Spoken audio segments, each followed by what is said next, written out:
사람들이 사별을 한 경험들을 옆에서 지켜보면서 이게 참 중요하구나. 그러니까 사람들이 어떻게 이해를 하느냐면 노년기에는 배우자 사별을 하는 건 당연하다라고 생각해요. 그래서 좀 젊은 분들이 가족 또는 아내나 남편을 사별하면 이건 굉장히 큰일이라고 생각하는데, 근데 가만히 생각해 보면 살아온 기한을 생각해 보면 5년, 10년 정도 살다가 먼저 가족 중에 누군가가 세상을 떠났다. 굉장히 큰 슬픔이 있고 준비되지 못한 죽음을 맞이하기 때문에 그 고통이 크겠죠. 그러나 사실 노년기의 사별은 어떤 분들은 뭐 50년, 40년, 50년 이상 함께 살아온 거예요. 그러니까 아무리 뭐 정이 있든 없든 한 몸처럼 살아오던 자신의 한 부분이, 자기 삶의 중요한 부분이 떨어져 나가는 겁니다. 그러니까 이게 그 사람들이 잘 느끼지 못하는 사이에 삶의 변화가, 삶의 영향이 굉장히 크다라는 겁니다. 그러니까 우리가 나이가 들면 죽게 마련이고, 부부인 경우에 배우자 사별하는 것은 그냥 당연한 일이지만, 그러나 오랫동안 자기 삶의 일부, 신체의 일부도 마찬가지고 삶의 한 부분으로 의식을 하든 못하든 굉장히 중요한 한 부분을 잃어버리고 산다는 것, 그게 적응하는 부분이 굉장히 힘든 일이라고 생각합니다. 그런 점에서 이 문제가 특히 이제 그 한국 교회는 이미 고령 인구가 20%를 훨씬 넘었죠. 대충 통계를 보니까 그 한국 갤럽 조사에 보니까 한 23% 정도가 개신교 중에 고령자 비율이더라고요. 그러니까 이미 한국 교회는 초고령 사회 20% 초고령 사회를 지났다라고 볼 수 있습니다. 그런 점에서 한국 교회가 이런 그 노인의 배우자 사별에 대한 부분을 소홀히 생각해서는 안 된다. 그리고 외국 같은 경우에 보니까 시니어 전문 봉사단이 하는 일들 여러 가지가 수백 가지가 있는데, 그 중에 굉장히 성공적인 케이스 중에 하나가 사별한 사람을 위로하고 격려하고 함께하는 그런 사역이 굉장히 성공적으로 정착이 되어 있는 것을 보면서 이게 참 중요하구나. 교회가 사별 사역을 하는 팀, 주로 이제 사별을 경험한 분들 중심으로 뭐 이렇게 모임을 가져서 누구 한 분이 배우자를 사별했다. 그러면 적어도 굉장히 중요한 시기가 6개월, 길면 1년이거든요. 6개월에서 1년 동안을 함께 아파하고 함께 위로하고 함께 어울리고 함께 찾아가서 그 뭐 생일 축하라도 해주고, 적어도 그 정도라도 해줄 수 있는 사역을 하는 팀이 있으면 굉장히 중요하겠다. 그런 생각을 해봅니다. 그래서 오늘 내용을 한번 내용이 좀 많은데요. 제가 최대한 중요한 내용들 중심으로, 그래서 저는 좀 이론 중심으로 설명을 하고, 또 오후에 송욱 교수님은 굉장히 구체적인 실제적인 내용을 중심으로 말씀을 주시겠습니다.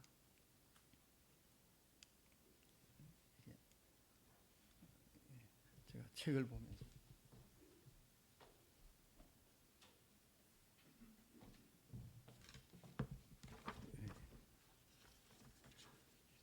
배우자 사별을 이렇게 어떤 영향이 있는지를 먼저 간단하게 살펴보면요. 이게 모든 사람들이 다 동일한 영향을 받는 건 아니에요. 그러나 많은 이들이 통계적으로 유의미하게 배우자 사별 이후에 받을 수 있는 영향들을 이렇게 정리된 걸 보니까 기본적으로 건강 수준이 저하됩니다.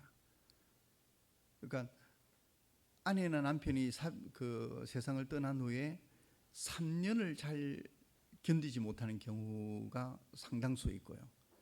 3년을 잘 견디면 훨씬 더 수명이 또 길어지기도 합니다.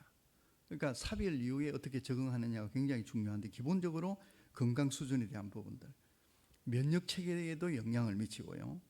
그다음에 사망률이 증가. 아까 3년 이내에 배우자 사별 후에 3년 이내에 함께 세상을 떠나는 경우가 꽤 많다 그랬죠. 제가 아는 분도 아내가 먼저 세상을 떠나고 한 2달 후에 곡기를 끊으시면서 세상을 떠난 그런 경우를 보기도 했는데요. 배우자 사별 이후에 사망률이 증가합니다. 그리고 여러 가지 정서적인 문제, 슬픔이나 죄책감, 특히 한국 노인들은 이상하게 제가 배우자 사별한 분들 신방을 가고 위로 예배를 드리고 하면 마음속에 죄책감이 있어요. 분명히 제가 볼 때는 남편이 그렇게 아내를 크게 사랑하지도 않고 잘해주지도 않았는데, 옛날 분들은 이런 남성 중심의 사회 속에 살았기 때문에 배우자 아내에게 그렇게 잘하지를 못했습니다. 그럼에도 불구하고 굉장히 그 마음속에 살아있을 때 더 잘해줄 걸, 이 죄책감을 특히 많이 갖고 있는 걸 보게 됩니다. 그러나 그 죄책감은 결코 좋은 정서적 감정이 아니거든요. 어쨌든 이런 정서적인 문제가 굉장히 많았고, 또 경제적으로 어려워지는데, 이거는 아내분이 세상을 먼저 떠나는 것보다 남편이 세상을 떠나면 경제적으로 어려워지는 케이스가 더 많습니다. 그리고 사회적인 고립과 사회활동 위축되는 것. 그러니까 특히 부부 사이에 좋은 관계를 형성해 가던 분들이 배우자 한 분이 그 소천을 하게 되면 그 관계들을 유지하기가 어려워져요. 괜히 눈치가 보이고. 왜냐하면 다 부부들이 오는데, 그러면서 점점 멀어지게 되거든요. 미국 같은 경우에는 이혼자들을 위한 그 예배나 교회가 유행을 하고 있습니다. 왜냐하면 우리나라도 그렇지만 미국 같은 경우 이혼율이 높은데, 남녀 선교에서 열심히 활동하다가 이혼을 했습니다. 그러니까 눈치가 보여서 점점 더 그 부서 모임이나 그 구역 모임에 안 가기 시작하다가 교회도 안 나가는 이런 인구가 점점 많아지게 됩니다. 그래서 이제 어느 교회에서 우리 김동규 교수님이 소개한 책에서도 그런 게 나온 것 같은데, 그 이혼자들을 위해서 그 젊은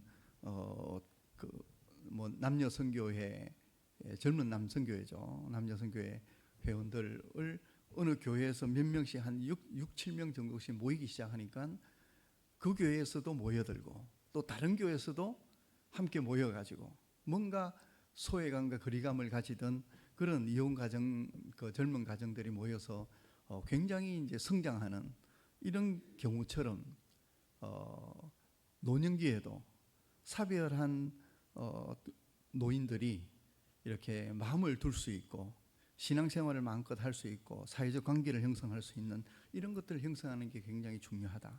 배우자 사별 이후에 이런 사회적 관계망들이 많이 깨지게 됩니다. 그 외에도 가족 관계, 특히 이제 그 남편분이 먼저 돌아가시게 되면 자녀들이 아버님은 잘 보필을 하는데 어머님 계시면 또 소홀히 하게 돼요.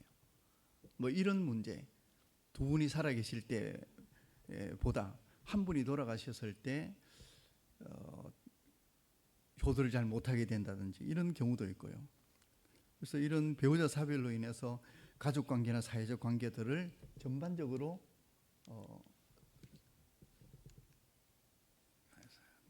노트북이 어느 쪽에 있나요?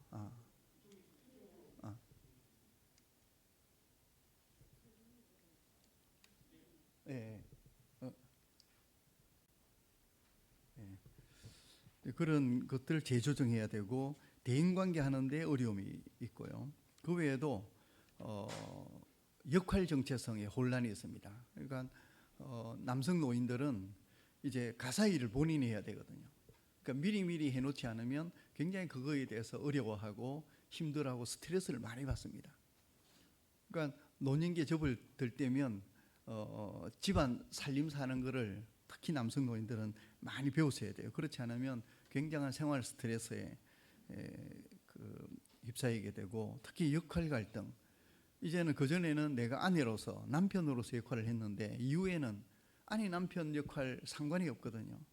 이제는 어른으로서, 그러니까 누군가 기댈 수 있는 그런 어려움이, 기댈 수 없는 어려움이 있습니다. 그 외에도 여러 가지 생활 사건 스트레스를 경험할 때 부부가 함께 있을 때보다 혼자 살아갈 때 그 받는 충격이 더 크다라고 이야기를 해요. 그리고 실제적으로 건강 노화를 측정을 해도 부부가 함께 생존해 있는 경우와 혼자서 살아가는 경우 비교해 보면 훨씬 더 부부가 함께 살아가는 것이 더 건강 노화에 영향을 미친다는 것을 연구 결과에서도 볼 수가 있습니다. 그래서 이런 어떤 영향들에서 굉장히 많은 영향이 노년기의 사별과 함께 우리 삶에 와닿아 있구나. 그래서 교회에서도 이런 사별의 문제를 쉽게 생각하지 말자. 그냥 나이가 들면 세상을 떠나는 걸 당연하게 여기고 그걸 그냥 장례만 한번 딱 치러주고 끝난다. 그렇게 해서는 안 된다는 거죠. 굉장히 많은 영향들이 있다. 그러면 이런 사별 영향 속에서 제가 관찰한 바로는 어떤 분들은 훨씬 더 행복하고 활기차게 살아가요. 어떤 분들은 10년이 지났는데 남편을 잃어버리고 10년이 지나도 우울증에 여전히 휩싸여서 힘겹게 살아가는 분들도 본 적이 있고요. 이런 여러 가지를 봤을 때 사별 이후에 자신의 삶에 적응하는 그 수준이 다르다는 거죠. 그렇다면 이러한 다양한 사별 영향 속에서 어떻게 하면 적응할 수 있을까? 그래서 사별 적응 개념을 봤더니 배우자 상실로 인해서 비정상적인 슬픔, 우울이나 분노나 죄책감이나 이런 어떤 우리가 비정상적이라는 것은 적어도 오랜 시간 동안 잠깐 동안은 슬퍼할 수 있어요. 그럼 우리가 보통 우울증 측정할 때 이러한 감정이나 느낌이 2주 이상 계속됐습니까? 라고 물어보는 것도 정상적이면 슬픔이나 고통이 왔다가 일정 시간이 지나면 사라져요. 근데 그게 사라지지 않고 오랫동안 지속되는 것. 이게 이제 비정상적인 슬픔. 그걸 또 다른 말로 병리적 슬픔이라고 합니다. 치료가 필요한 슬픔이죠.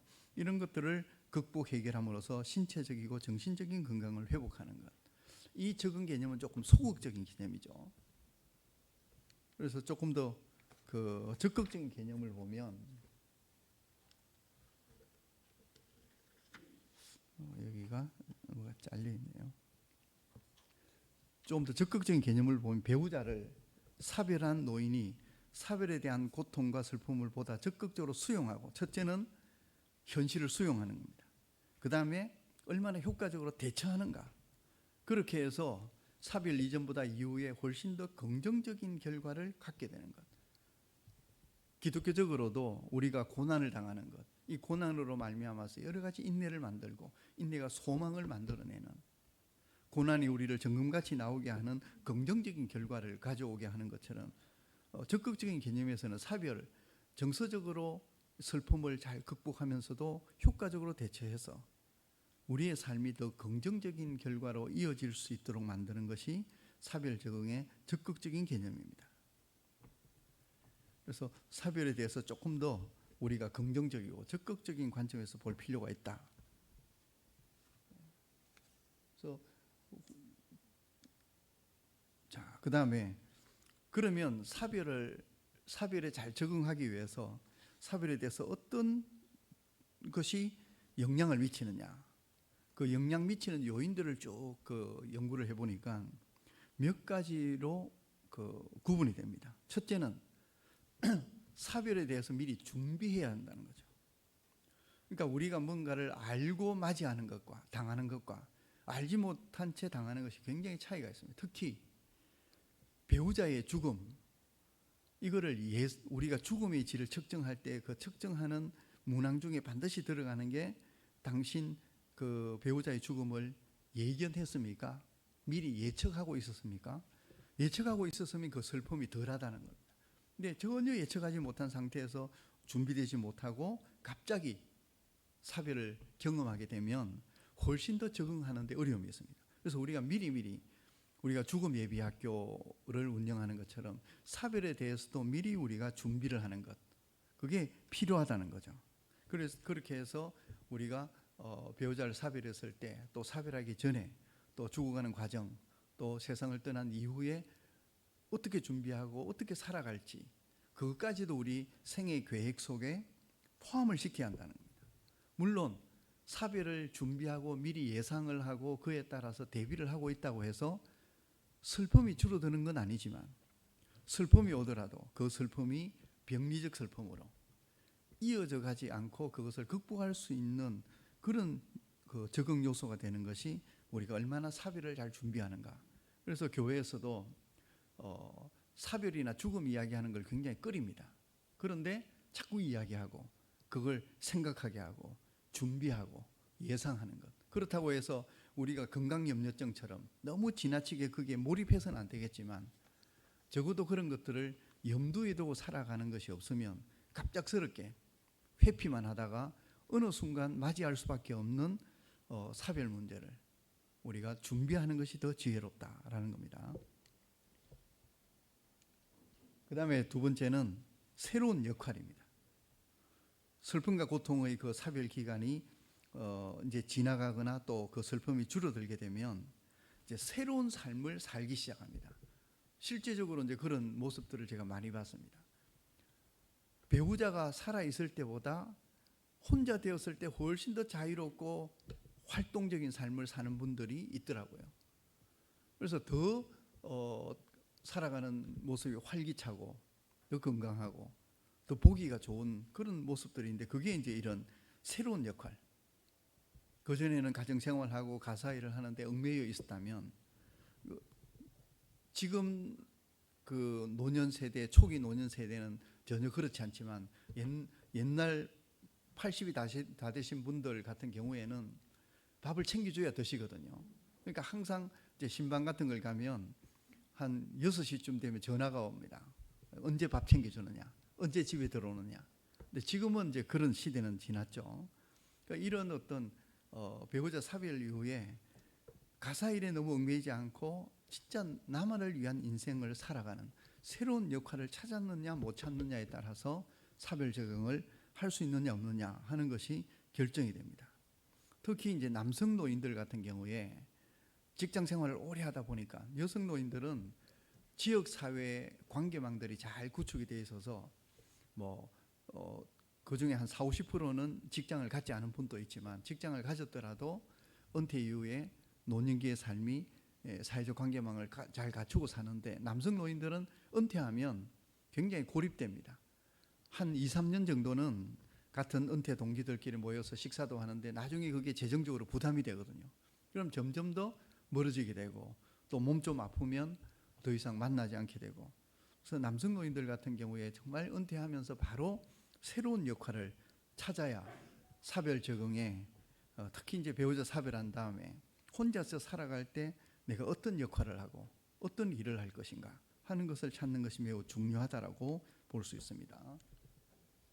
그다음에 세 번째는 재정적인 안정. 재정적인 안정은 이거는 단기간에 이룰 수 없는 거죠. 그래서 미리 그래서 생애주기 재정 계획을 세울 때 내가 건강할 때 재정 계획, 건강할 때는 내가 소득이 있는 활동도 좀 하고 그 다음에 병약해질 때, 그 다음에 배우자와 함께 살 때 그때 생활비가 다르잖아요.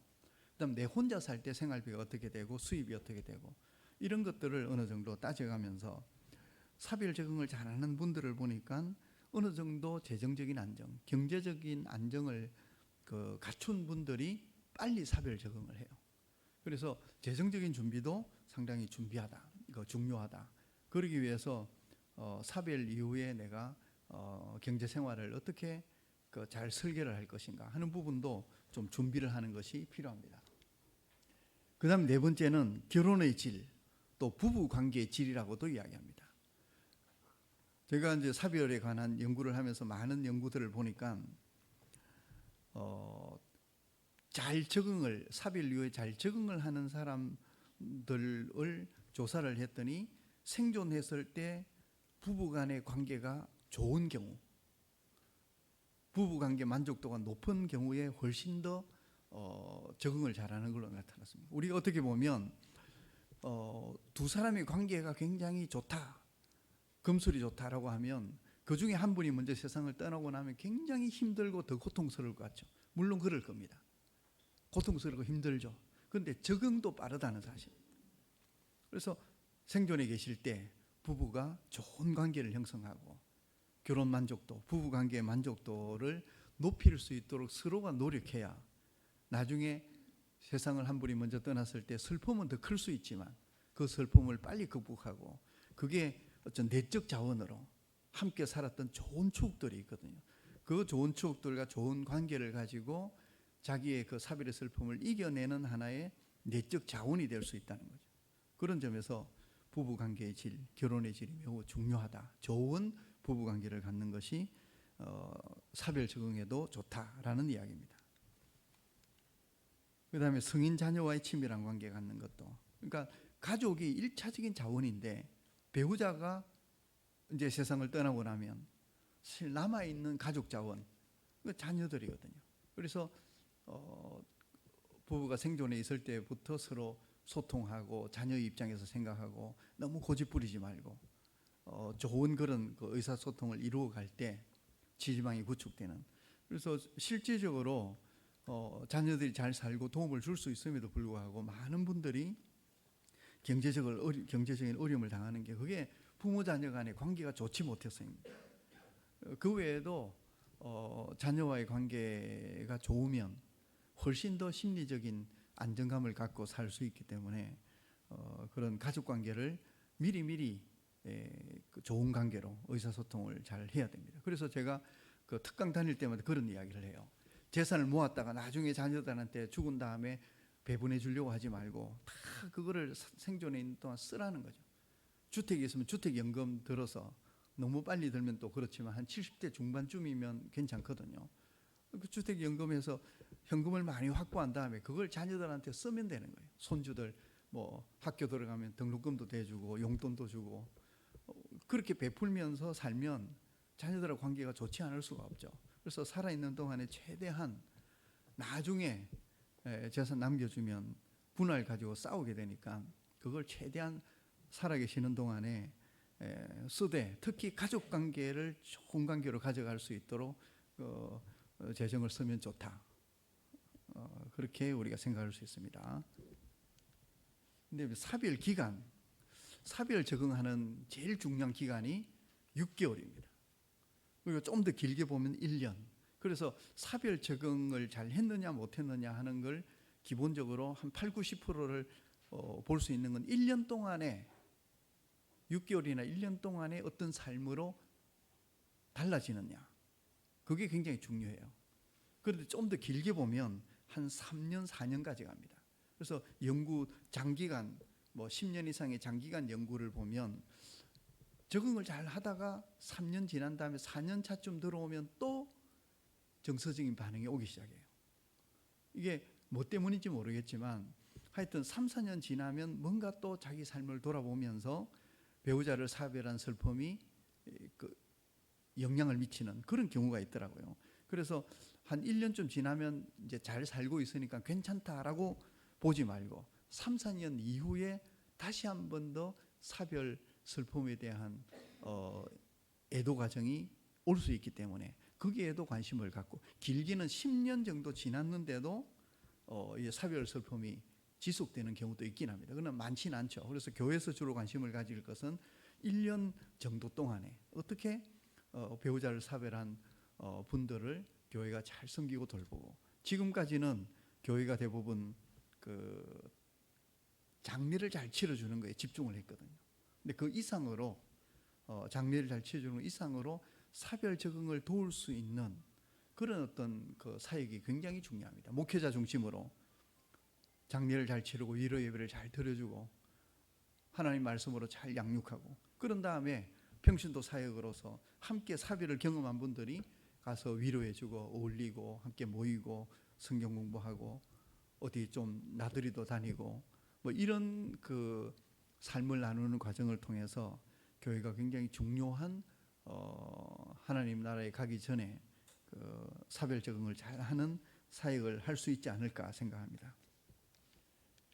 그 다음에 중요한 것이 종교와 영성입니다. 그래서 많은 연구들이 영적 안정감 가지고 사별 적응과 연구를 했고, 저도 이렇게 연구를 해보니까 매우 밀접한 관련이 있습니다.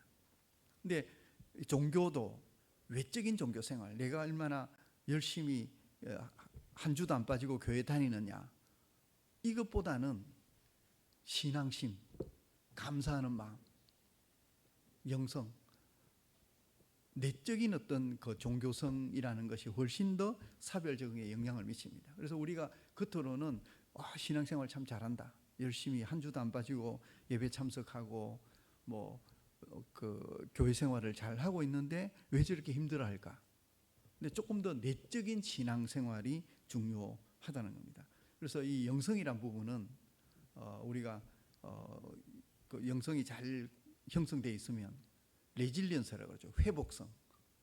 회복력이 좋아져서 어떤 고통이나 슬픔이 있더라도 그걸 빨리 그 회복할 수 있는 능력을 갖게 된다는 거예요. 그래서 노년기가 되면 우리가 종교를 갖는다는 것, 신앙생활을 한다는 것이 매우 중요합니다. 그 다음에 또 다른 요인들을 보니까 성별, 이제 이 부분은 시간이 많이 갔기 때문에 이 부분 짧게 할게요. 성별 부분은 특히 남성 노인들이 굉장히 중요해요. 수많은 연구에서 예를 들면 10가지 연구 결과를 보면 하나 정도는 남성 노인이든 여성 노인 차이가 없다라고 나오는데 9가지 결과는 남성 노인이 훨씬 사별 적응이 힘들다라고 연구 결과에 나오고 있습니다. 정확한 건 아니지만 대부분 그 정도 비율로 그만큼 성별 차이가 중요한데 앞으로는 이 차이가 줄어들 겁니다. 예전에 8년 이상 그 생존 수명이 여성들이 더 길었죠. 지금은 한 4년 6개월, 4년 8개월 정도 줄어들었습니다. 그것처럼 이런 그 사별 슬픔이나 적응에 있어서도 그 남녀 차이가 조금씩 줄어들고는 있는데 그래도 여전히 남성들이 사별로 인한 고통을 더 호소합니다. 그래서 왜냐하면은 성역할 전환이 빨리 이루어지지 않고 남성들이 갖는 그런 어떤 그 대접받는 그런 위치를 빨리 탈피하지 않으면 사별 적응이 굉장히 힘듭니다. 특히 가사일하는 부분들 이거 별것 아닌 것 같아도 이게 이제 그 집안일 하다 보면 신세한탄이 생기는 거죠. 우리 마누라가 있었으면 내가 이렇게 하고 있을까? 아주 사소한 것 같지만 그게 생활 스트레스가 쌓여지면 이게 우울로 가는 거거든요. 그런 점에서 미리 남성 노인들은 더 여성 노인들보다도 그 사별 이후의 삶을 활기차게 살기 위해서는 미리 준비하고 미리 노력하고 미리 예상해야 된다는 거죠.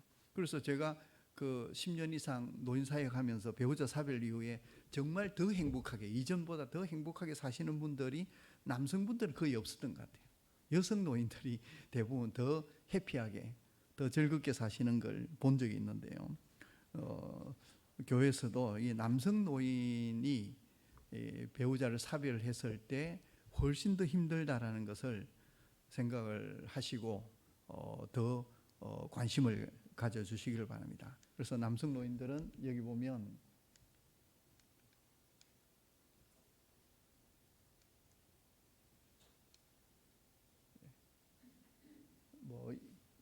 그래서 여기도 보면 지금은 좀 많이 달라졌을 텐데 그때 어떤 연구 결과를 보니까 남성 노인들은 배우자를 사별 후에 6개월 내에 사망하는 비율을 따져봤더니 여성 노인이 남성 배우자를 사별한 이후에 6개월 이내에 사망하는 비율보다 훨씬 높더라는 거죠. 그만큼 적응하는 게 어렵다라는 겁니다. 그래서 뭐 이런 크게 두 가지죠. 가사일. 그 다음에 감정 표현하는 것. 남성들이 감정 표현을 잘 여성들보다 안 하니까요. 이제 그런 점에서 남성들이 상당히 어려움이 있다. 자, 그렇다면 사별 적응하는데 여러 가지 이론들을 쭉 그 조사를 해보니까 자녀 동거는 크게 관계 없습니다. 6가지 정도의 사별 적응을 위해서 중요한 요인들이 있더라고요. 그래서 그걸 간단히 설명을 드리도록 하겠습니다. 첫 번째가 정서적이고 인지적 경험의 수용, 사별 후에 슬픔과 또 부정적인 감정이 몰려옵니다. 특히 여성 노인들은 남성 노인들보다 훨씬 더 배우자 사별에 대한 죄책감을 많이 가져요. 이게 굉장히 부정적인 정서로 고착이 되기 때문에 슬픔, 고통 이런 거를 자연스러운 현상으로 수용을 해야 됩니다. 그걸 어떤 분들은 신앙으로 이겨내야지. 물론 좋은 태도이긴 하지만 자기 감정을 너무 억압하고 추스리게 돼요. 너무 의도적으로 표현을 잘 하지 않으려고 하는 것. 이거는 건강한 애도가 아니거든요. 그래서 먼저 슬픔을 있는 그대로 받아들이는 이게 첫 번째. 그 다음에 두 번째는 상실에 대해서 어떻게 대처하느냐. 그러니까 첫 번째는 먼저 수용하는데, 두 번째는 대처를 할 때 그걸 긍정적인 면으로 조금씩 바꾸는 것. 제일 쉽게 할 수 있는 건 유머를 많이 사용해서 그걸 심각하게 이야기하기보다 가볍게 이야기하고 자유롭게.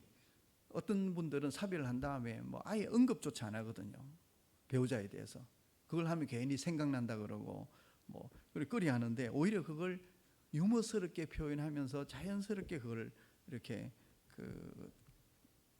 그 충격을 줄여나가는 그런 부분들이 좋고요. 그 다음에 지적으로 이해하는 것.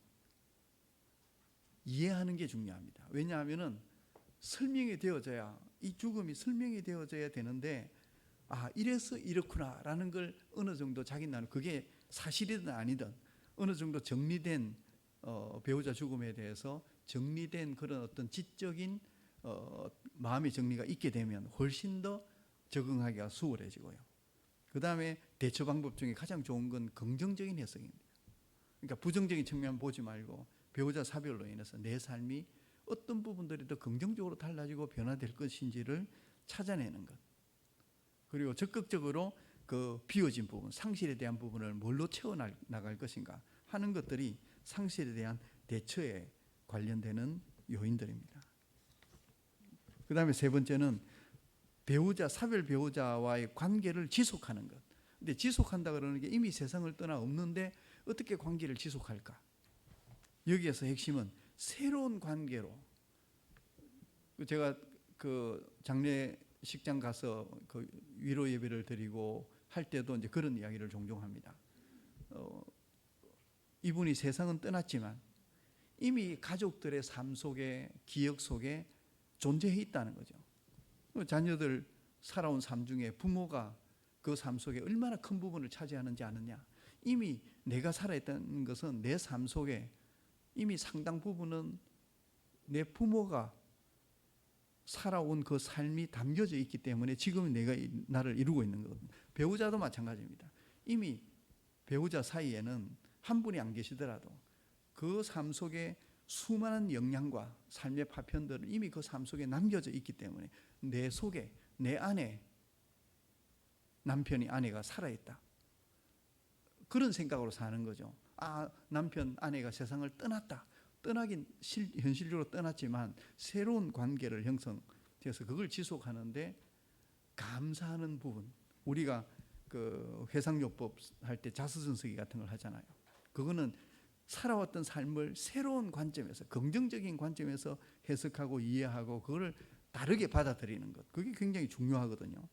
그래서 사별한 배우자의 관계 속에서 나에게 미쳤던 많은 영향들을, 그중에 긍정적인 측면들을 보면서 세상에 없지만 내 삶에 이미 들어와 있고 나와 함께 살아가고 나에게 영향을 미쳤던 것 중에 좋은 영향을 미쳤던 그런 기억들을 가지고 그러한 영적 관계와 기억 속에서 배우자의 관계를 지속하는 것.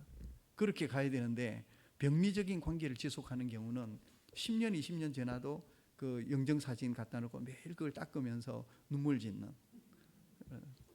그런 경우를 많이 봤거든요. 그러니까 돌아가신 지 굉장히 오래 지났는데도 그 사진을 놓고 때가 되면 보면서 눈물을 흘리신다 그러더라고요. 그거는 새로운 관계를 지속하는 경우가 아닙니다. 그 다음에 사회적 기능. 사회 활동을 이제 본격적으로 해야 된다는 거죠. 이제 혼자잖아요.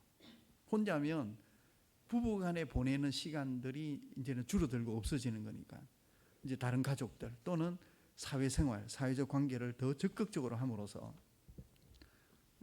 그 다음에 나오는 것처럼 친밀한 관계, 사회적으로 친밀한 관계. 그때부터는 인간관계가 가장 중요해집니다. 배우자 사별 이후에. 사별로 인해서 가장 소중하고 중요한 삶의 파트너를 잃었기 때문에 그걸 대처할 수 있는 관계를 형성하는 것이 매우 중요합니다. 그래서 그냥 많은 사람을 알고 지낸다 하는 것도 좋아요. 그러나 더 중요한 것은 얼마나 친밀한 관계를 형성하는가 하는 것을 우리가 관심을 가져야 됩니다. 그리고 중요한 것 중에 하나가 자아 정체성.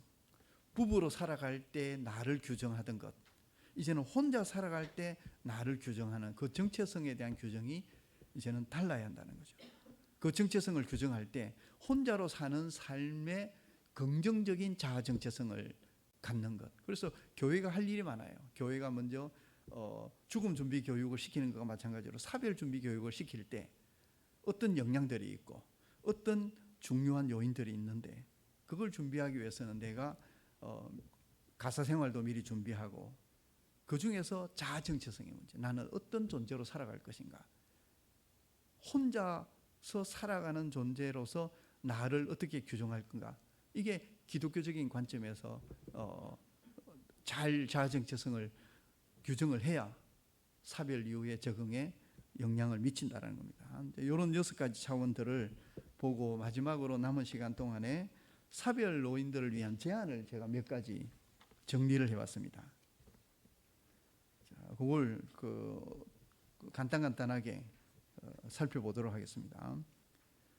앞에 썼던 내용들을 기반으로 그러면은 어떤 제안들을 할 수 있을까를 정리해 보니까, 첫째, 슬픔을 무조건 억제하기보다는 적절히 표현할 필요가 있고 배우자 사별에 대한 죄책감을 갖지 않도록 하라.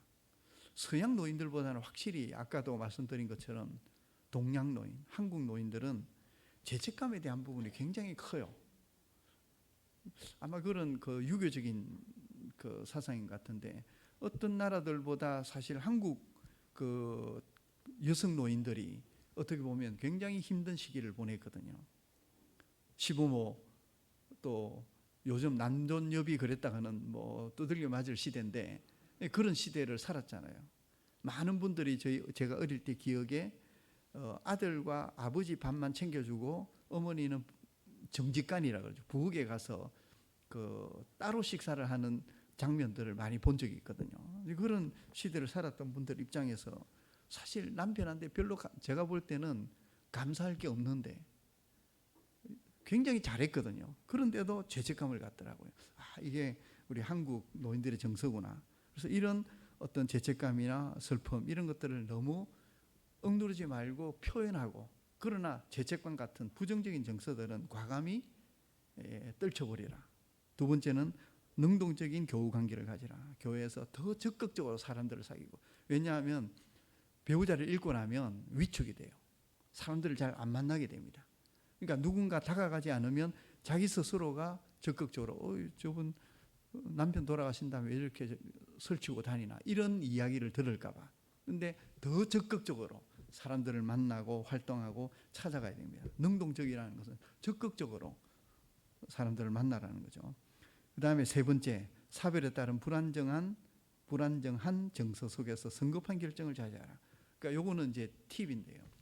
배우자 사별 이후에 성급하게 뭔가 조바심이 있고 불안하니까 어떤 삶의 중요한 결정을 할 때 잘못된 결정을 하는 경우가 많아요.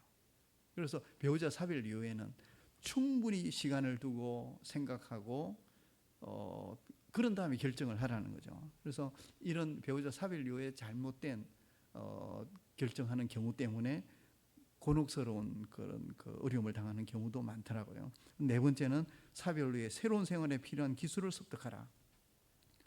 아까 가정생활 하는 그런 부분뿐만 아니라 이제 혼자서 모든 일을 처리해야 돼요. 그래서 그때는 부인한테 관리비뿐만 아니라 여러 가지 세금 내는 거 이런 거 다 맡겼다가 이제는 본인이 해야 되잖아요. 이런 걸 미리 다 익혀두고 습득할 필요가 있습니다. 그 다음에 사별한 이후에 초기에는 좀 바쁘게 생활하는 게 좋습니다. 그래야 슬픔을 빨리 잊거든요. 그 다음에 자신의 삶을 찾아라. 진짜 이제 자기 인생을 살아가는 겁니다. 하나님 앞에서 단독자로서의 삶. 은퇴 이후에도 은퇴 후에 진짜 내 인생이 시작되기 때문에 이제는 하나님과 나만을 위해서 살아가는 소명자로서의 삶. 그전에는 가족들과 내 경제적인 삶을 위해서 살아왔다면 이제 은퇴 이후에는 전적으로 소명자로서 사는 것이 가능해요. 또한 사별 이후에 자기 혼자서 살아갈 때는 나 혼자서 나를 위한 인생, 그리고 나 자신이 하나님 앞에서 단독적으로 내가 모든 걸 결정할 수 있기 때문에 내가 내 인생을 찾아가는 것, 그게 굉장히 중요한 요소라고 생각합니다. 그래서 자신의 삶을 찾는 것. 그럼 7번째는 혼자 있기보다는 다른 사람과 자주 이야기를 나누라. 혼자 있으면, 특히 사별로 혼자 있으면 굉장히 많은 헛된 상상을 하게 되고 망상을 하게 됩니다. 그래서 가능하면 객관성을 유지하려면, 그전에는 왜 아내나 남편이 어떤 이야기를 하면 옆에서 핀잔을 주잖아요. 무슨 그런 쓸데없는 소리 하느냐 한마디라도 해서 약간의 객관적인 사고를 할 수가 있는데, 이제 혼자 있으면 모든 망상들이 계속 생겨나서 엉뚱한 생각들을 할 수가 있어요. 그래서 가능하면 여러 사람들과 자주 이야기하고 대화를 나누는 것이 필요하다. 그 다음에 신앙생활을 하는 것 매우 중요합니다. 그죠? 이제는 점점 더 죽음을 깊이 생각하게 되죠. 그전에는 죽음을 잘 생각하지 않았다가 배우자가 먼저 세상을 떠나게 되면 더 죽음이 이제 가까이 오게 됩니다. 그러니까 그 죽음 문제를 해결할 수 있는 최고의 길은 기독교 신앙을 갖는 거죠. 복음의 희망을 갖는 겁니다. 그런 점에서 신앙생활을 열심히 하는 것이 매우 중요하다. 그 다음에 자신만을 위한 시간을 가져라. 바쁜 생활 가운데 사람들을 만나는 중에서도 자기가 누구이고 또 자신의 삶을 풍성하게 만들고 자신의 영혼을 위한 그러한 시간들을 가질 필요가 있습니다. 자기 인생을 돌아보는 시간, 묵상하고 그 다음에 관련된 책을 읽고 자기 인생을 정리하면서 앞으로 자신의 인생을 어떻게 살아갈지를 계획하고 자신의 삶을 성찰하면서 긍정적인 면을 발견하고, 이런 자신만을 위한 시간, 특히 이제 여가 시간 중에서 좀 즐길 수 있는 여가거리를 만드는데, 그냥 적극적으로 마실 다니고 TV 보고 뭐 친구하고 이렇게 어디 다니고 이런 걸 넘어서서 길게 할 수 있는 여가를 갖는 게 좋습니다. 그렇게 했을 때 두 가지로, 내가 건강할 때 지속적으로 할 수 있는 여가와 몸이 불편하고 병약함에도 불구하고 내가 할 수 있는 여가, 그 두 가지를 늘 준비하고 있어야 된다라고 이야기를 하고 있죠. 그 다음에 죽음에 대해 긍정적인 측면을 살펴라. 죽음 문제를 우리가 벗어날 수가 없습니다. 그래서 사별 이후에 죽음의 긍정적인 측면이 뭐가 있을까 하는 것도 기독교 신앙의 성경에 보면 그런 측면들이 많거든요. 그래서 그런 부분들을 교회가 잘 부각해서 죽음이라는 것이 우리가 부정적으로만 터부시만 하지만 사실 가만히 살펴보면 신앙을 가진 우리들에게서 얼마나 많은 긍정적인 측면이 있는가. 만약 죽음이라는 게 없으면 과연 우리가 하나님을 찾을까? 신앙에 대해서 관심을 가질까? 결코 그렇지 않거든요. 죽음이라는 게 있기 때문에 우리가 더 의미 있게 살고 짧은 남은 기간 동안을 어떻게 살아갈 것인지를 고민하게 되는 거죠. 그 다음에 좋은 죽음을 경험하도록 죽음을 준비하라.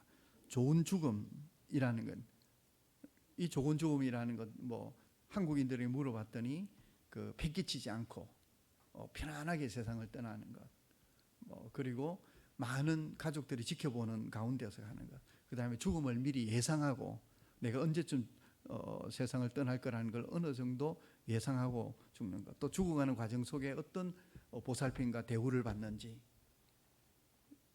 이런 여러 가지들이 이제 좋은 죽음의 질을 결정하는 부분들이거든요. 그래서 특히 배우자가 어떤 모습으로 세상을 떠나느냐를 지켜보는 사람의 입장에서 적응이 힘들 수도 있고 쉬울 수도 있습니다. 그래서 배우자가 사별하는 그 과정 속에 그 죽음이 어떠한 죽음으로 다가오는지에 따라서 남아있는 사별 노인이 얼마나 자신의 삶의 긍정성을 가지고 자기 죽음 앞에서 또 자신의 이후의 삶에 대해서 긍정적인 생각을 갖느냐 하는 데 영향을 끼치거든요. 그래서 좋은 죽음을 경험하는 것이 좋습니다. 그러려면 교회가 해야 될 사역 중에 하나가 좋은 죽음을 경험할 수 있도록 목회자 중심으로는 죽음 예식을 중심으로 잘 제공하고, 또 평신도 사역, 사별 사역팀을 중심으로 죽기 전부터 찾아가고 죽음을 준비시키고 죽어가는 과정 속에 위로하고 천국 소망을 가질 수 있도록 돕고, 죽은 이후에 사별한 이후에 6개월이든 1년이든 그 핵심적인 기간 동안에 그들이 잘 사별 적응을 할 수 있도록 도우면서 죽음이라는 것이 슬프지만은 않구나, 참 아름답고 좋고 좋은 죽음이라는 것도 있구나, 이런 것들을 경험하게 하는 게 교회의 노인 사역의 핵심이 아닐까, 그렇게 생각합니다. 자, 여기까지 마치고 마지막으로 이제 12시인데요. 이거 여러분 중에 누구 한 분이 제가 시를 이 시가 참 좋더라고요. 이걸 누구 한 분이 좀 여기 마이크 있으면 자원해서 낭독해. 제가 낭독을 잘 못합니다. 또 경상도 스타일이라서 남성분이든 여성분이든 누가 한 분 자원해 주시면 요 시 낭독하는 거야 꼭 여러분들 중에서 해주셔야 그게 느낌이 옵니다. 제가 해서는 느낌이 안 오고요. 자, 누구를 지명하셔도 됩니다. 자, 그러면 책을 보시면서 거기 화면을 보시고 우리 상처에 대하여 복효근 시인이 쓴 시에 대해서 좀 낭송해 주시겠습니다. 상처에 대하여. 복효근. 오래전 입은 누이의 화상은 아무래도 꽃을 닮아간다. 젊은 날 내내 속썩여 쌓더니 누이의 눈매에선 꽃향기가 난다. 요즘 보니 모든 상처는 꽃의 빛깔을 닮았다. 하다못해 상처라면 아이들의 여드름마저도 초여름 고마리꽃을 닮았다. 오래 피가 멎지 않던 상처일수록 꽃향기가 괜다. 오래된 누이의 화상을 보니 알겠다. 향기가 배어나온 사람의 가슴 속엔 커다란 상처가 하나 있다는 것을. 잘 익은 상처에선 꽃향기가 난다. 예, 감사합니다. 예. 아니 지명을 잘 하셨네. 아주 너무 느낌 있게 시인처럼 낭송을 잘 해주셔서 감사드립니다. 잘 익은 상처에선 꽃향기가 난다라는 것처럼 우리가 사별이라는 그런 큰 슬픔 속에서도 오히려 그 속에서 그리스도의 아름다운 향기가 드러날 수 있는 그런 우리 사별 사역을 감당하는 교회와 우리 모두가 되었으면 합니다. 예, 감사합니다.